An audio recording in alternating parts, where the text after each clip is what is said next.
Bonjour, aujourd'hui on va parler de la méthode Kawashi versus la méthode Kodokan. La méthode Kawashi diffère de la méthode Kodokan par plusieurs aspects. Des différences d'ordre technique, des différences d'ordre pédagogique, des différences philosophiques, je te dirais même des différences culturelles. Je vais vous donner quelques exemples.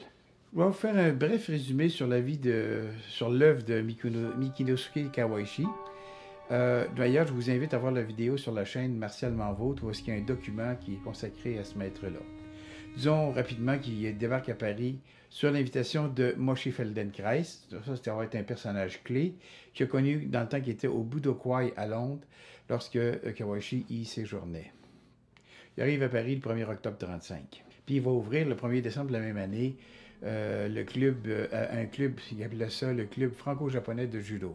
L'originalité de la méthode Kawashi, bien différente de celle pratiquée au Japon, est due à un constat, celui d'une inadaptation de l'enseignement dans les différents pays visités, souvent calqué sur les procédés d'apprentissage japonais. Les Occidentaux sont beaucoup plus, disons, comment je dirais ça, cartésiens dans leur approche, et c'est une des raisons de l'échec de l'implantation du judo en 1903 par Yukio Tani en France, entre autres.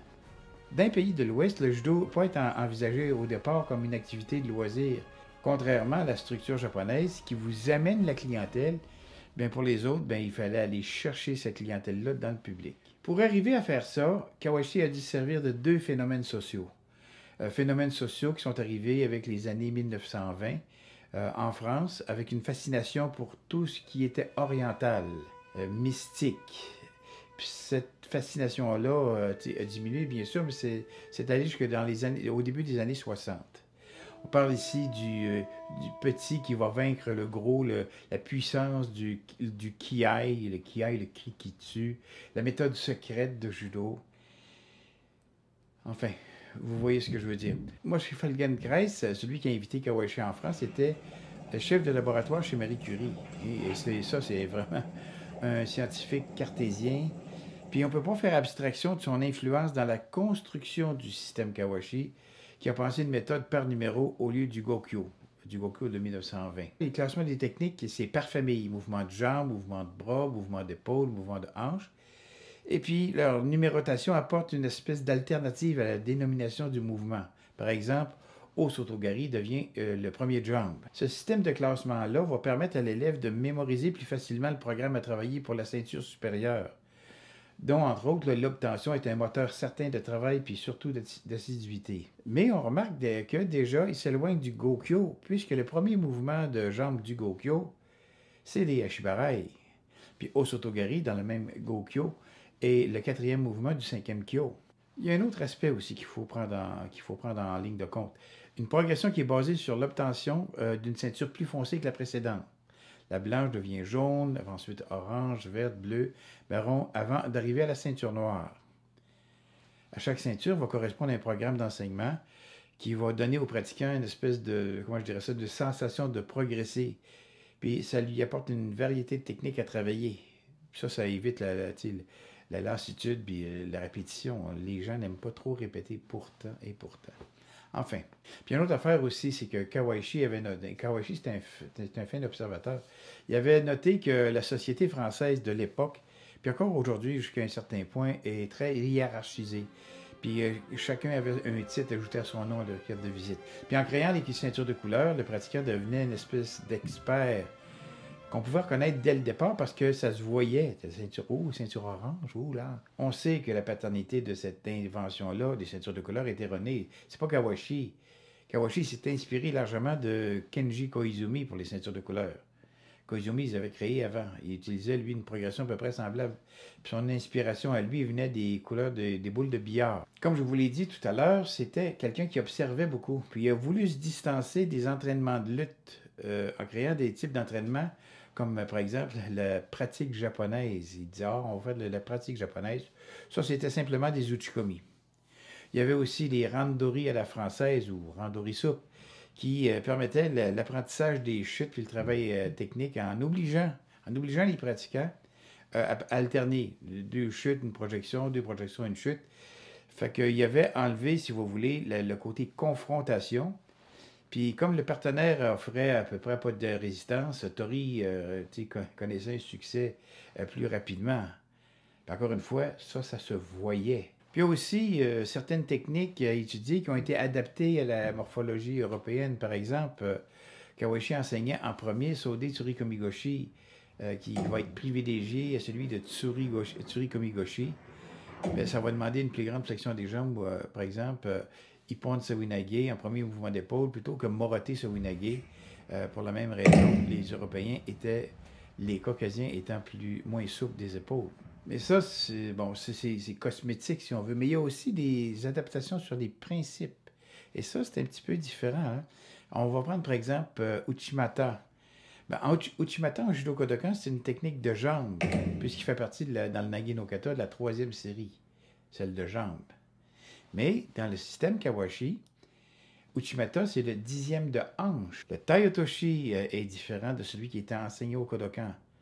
Alors, moi, j'ai appris les deux versions. Il y a quelque chose de culturel dans ça. Kawashi est né à Himeji. Ça, c'est dans le Kansai. Et évidemment, il a subi l'influence du Butokukai de Kyoto, le rival du Kodokan en quelque sorte, puis l'influence s'est fait sentir assez rapidement. Le Newaza, le travail au sol, est mis beaucoup en avant. Ça va permettre, Kawashi disait que ça renforçait physiquement, sans risque, puis ça demandait une pratique un petit peu plus intense dans des dojos qui étaient souvent petits, étaient dans des dojos très exigus. Les clés de jambes et les clés de cou étaient pratiquées avec prudence à partir de la ceinture marron. Ça permettait un affermissement des muscles des jambes puis du cou. Ça, c'est l'héritage direct des profs de Kawashi, entre autres Kurihara, et surtout Tsutenami Oda, un des promoteurs au Butokukai du Kosen Judo. Mais il y a plus que ça. Un cours de judo Kawashi, c'est différent d'un cours de judo Kodokan. Tout d'abord, entrer en matière. Dès la première séance, l'élève va apprendre à chuter et à projeter en système Kawashi. Alors qu'au Japon, on doit savoir chuter avant d'apprendre des techniques de projection. Kawashi avait compris qu'il n'y avait pas beaucoup d'attrait pour l'apprentissage des chutes, puis qu'il devait y avoir une espèce de bonbon pour garder la motivation des élèves. Aussi, la sécurité était très importante et les élèves ne pouvaient pas pratiquer le randori de compétition. En fait, c'était l'équivalent de randori actuel, avant d'être ceinture orange, sauf s'il le faisait avec une ceinture marron ou ceinture noire. C'est à noter aussi que le club de judo de Kawashi, au début, avait gardé le nom de Jujutsu dans sa pratique et dans ses progressions. Les Européens connaissaient déjà le mot Jujutsu depuis 1900, le début du siècle, même si c'est essentiellement des mouvements de judo, mais adaptés à la self-défense. On était loin du judo sportif tel qu'on le connaît aujourd'hui, puis du Jujutsu brésilien qui est en fait du Kosen Judo. Les immobilisations sont organisées en rotation autour d'uke. Il y a une espèce de progression logique. Les clés de bras sont regroupées par série par rapport à la position de uke au sol, sur le dos, entre les jambes, etc. En ce qui a trait aux clés de jambes et aux clés de cou, ils sont étudiés pour compléter un ensemble qui est basé sur le Jujutsu. Je me souviens qu'il y avait toujours de la self-défense en fin de cours, ce qu'on appelait Goshinjutsu. Ça permettait en fin de séance un retour au calme tout en ramenant le judo à une démotivation première des pratiquants. Il y avait aussi l'apprentissage des atemi, Yokomanuchi, Uraga Yokomanuchi, Maegeri, Mawashigeri, Gadan Barai, Ageuke. Ça faisait partie des éléments qu'on voit en karaté aujourd'hui, mais ça faisait partie des éléments de contenu, notamment pour ceinture jaune. Sur le plan professionnel, Kawashi avait bien dans l'idée de gagner sa vie honorablement et aussi travailler pour faire de l'enseignement du judo une profession. Il faut dire qu'au départ, le judo jujutsu, là, parce que ça se mélange entre les deux, là, c'était pratiqué par l'élite de la société.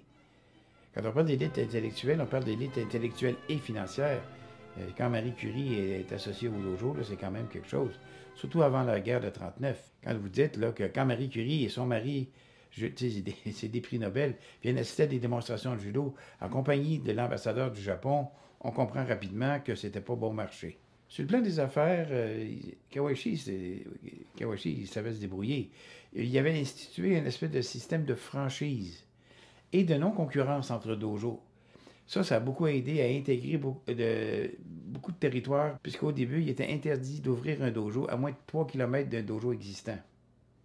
Et dès que l'élève devenait ceinture noire, il devait à son tour ouvrir un dojo. Et la première année, il devait remettre à Kawashi la moitié de ses revenus de licence. Et dès que ces ceintures noires-là formaient des ceintures noires, il donnait la moitié de ses gains au professeur. Donc, c'était comme ça que les gens pouvaient gagner leur vie. Il y a beaucoup de bons côtés à cette méthode-là parce que ça va faciliter la diffusion du judo en France. Et il faut dire aussi que, peut-être en conclusion, que tant que Kawashi va contrôler l'enseignement du judo, le judo va être de qualité. Puis beaucoup de ses élèves vont être considérés comme des judokas de talent. Il y avait des gens qui sont arrivés troisième au championnat du monde, les Courtines, les Parisais. C'était vraiment des gens extrêmement talentueux. Mais il a dû partir à cause de la guerre, puis entre 1944 et 1948. À son retour, le développement du judo en France s'est beaucoup dégradé en qualité. Il y a des ceintures de couleur ouvrent des clubs, puis il enseigne la méthode Kawashi, sans comprendre vraiment ce que c'est que le judo. Ils vont en faire d'ailleurs le constat dès son retour en 1948. Il va dire le judo en France s'est développé en quantité, mais il n'a pas suivi la même progression en qualité. Quand on parle de qualité, dans les années 50, sous l'impulsion de Kawashi, le judo français va se classer deuxième au niveau international. La France domine tous les pays d'Europe, y compris l'Angleterre. La méthode s'est développée un petit peu partout dans le monde, incluant le Québec. Mais par la suite, c'est la méthode Kodokan qui s'est développée. Fin des années 60, Kawashi est atteint il est malade, fait qu'il va se retirer petit à petit de ses fonctions. Sa dernière apparition publique aura lieu lors des championnats du monde à Paris en 61, où est-ce qu'il va recevoir l'ovation de tout le stade de Pierre de Coubertin. Malgré la disparition des rôles officiels de son fondateur, le judo français va continuer à pratiquer la méthode Kawashi, et ça va être remplacé par la nouvelle progression française qui va apparaître à la fin des années 60. Et ça va diminuer peu à peu la place de la méthode Kawashi qui a permis de faire connaître le judo au monde entier. Au Québec, elle a été présente jusqu'au milieu des années 70. Moi, j'ai été initié au judo via la méthode Kawashi et j'ai monté avec cette méthode jusqu'au grade de ceinture bleue. C'est pas hier, je dois vous le préciser. Enfin, j'espère que ces précisions-là vous ont plu. N'oubliez pas, si vous avez aimé la vidéo, n'oubliez pas de donner un pouce pour apprécier. Activez la clochette pour recevoir les notifications. On fait une vidéo par semaine environ. Partagez ces vidéos-là avec vos amis, avec votre professeur, dans votre dojo. Et surtout, abonnez-vous à la chaîne Martialement Vôtre. Ça va nous aider à continuer à faire des vidéos sur ce qui nous passionne. En attendant, allez pratiquer. C'est encore plus important que d'écouter des vidéos, même les miens. Faites attention à vous et à la prochaine.